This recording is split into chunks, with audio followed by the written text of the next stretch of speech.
Greetings, my name is Valentina Unyang.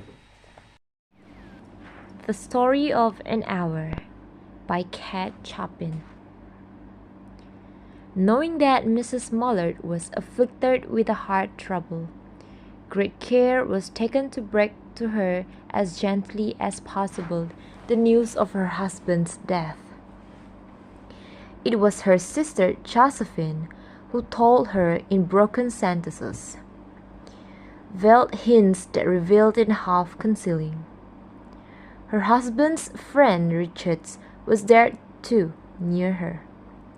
It was he who had been in the newspaper office when intelligence of the railroad disaster was received, with Brindley Mullard's name leading the list of killed. He had only taken the time to assure himself of its truth by a second telegram, and had hastened to forestall any less careful, less tender friend in bearing the sad message.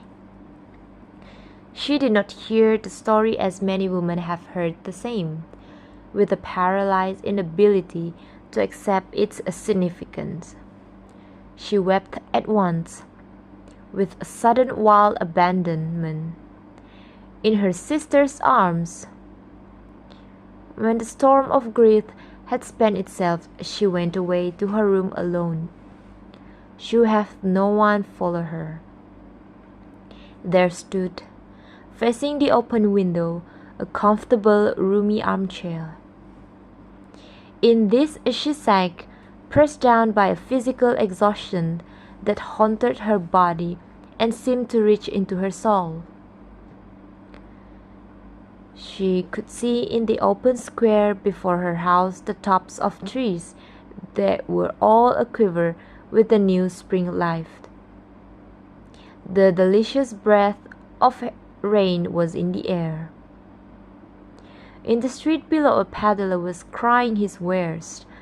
The notes of a distant song which someone was singing reached her faintly, and countless sparrows were twittering in the eaves. There were patches of blue sky showing here and there through the clouds they had made and piled one above the other in the west facing her window. She sat with her head thrown back upon the cushion of the chair,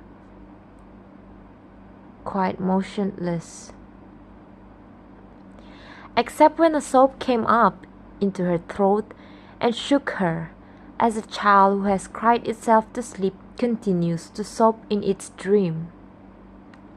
She was young, with a fair, calm face, whose lines bespoke expression and even a certain strength. But now there was a dull stare in her eyes, whose gaze was fixed away off yonder on one of those patches of blue sky. It was not a glance of reflection, but rather indicated a suspension of intelligent thought. There was something coming to her, and she was waiting for it. Fearfully? What was it? She did not know. It was too subtle and elusive to name. But she felt it, creeping out of the sky, reaching toward her through the sounds, the scents, the color that filled the air. Now her bosom rose and fell tumultuously. She was beginning to recognize this thing that was approaching to possess her, and she was striving to beat it back with her will, as powerless as her two white slender hands would have been. When she abandoned herself a little, whispered words escaped her slightly parted lips. She said it over and over under her breath. Free! Free! Free! The vacant stare, and the look of terror that had followed it waned from her eyes. They stayed keen and bright. Her pulses beat fast, and the coursing blood warmed and relaxed every inch of her body. She did not stop to ask if it were or were not a monstrous joy that held her. A clear and exalted perception enabled her to dismiss the suggestions as trivial. She knew that she would weep again when she saw the kind, tender hands folded in death, the face that had never looked save with love upon her, fixed and grey and that.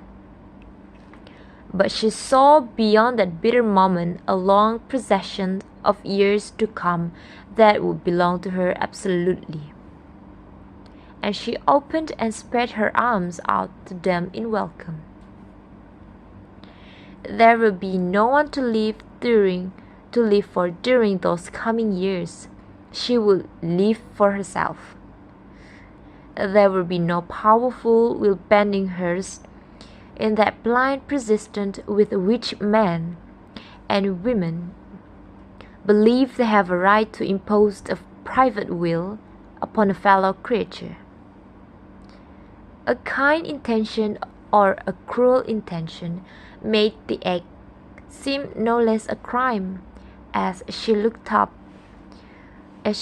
upon it that in that brief moment of illumination. And yet she had loved him sometimes. Often she had not. What did it matter?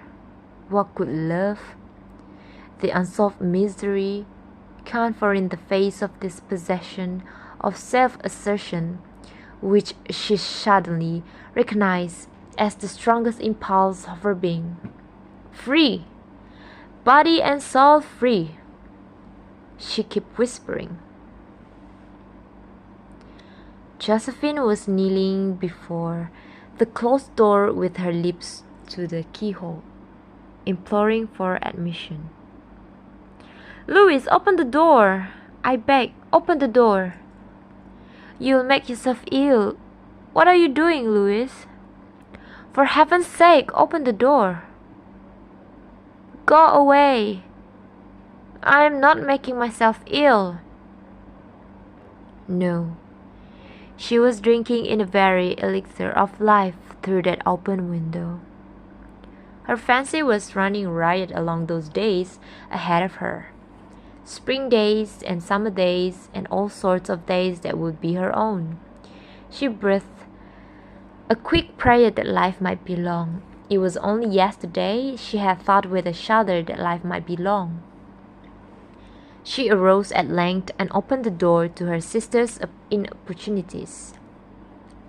There was a feverish triumph in her eyes, and she carried herself unwittingly, like a goddess of victory. She clasped her fingers waist, and together they descended the stairs. Richard stood waiting for them at the bottom. Someone was opening the front door with a latchkey. It was Brandy Millard who entered. A little travel stand, composedly carrying his gripsack and umbrella. He had been far from the scene of the accident, and did not even know there had been one. He stood amazed at Josephine's piercing cry, at Richard's quick motion to screen him from the view of his wife. But Richard's was too late. When the doctors came, they said she had died of heart disease, of joy that kills.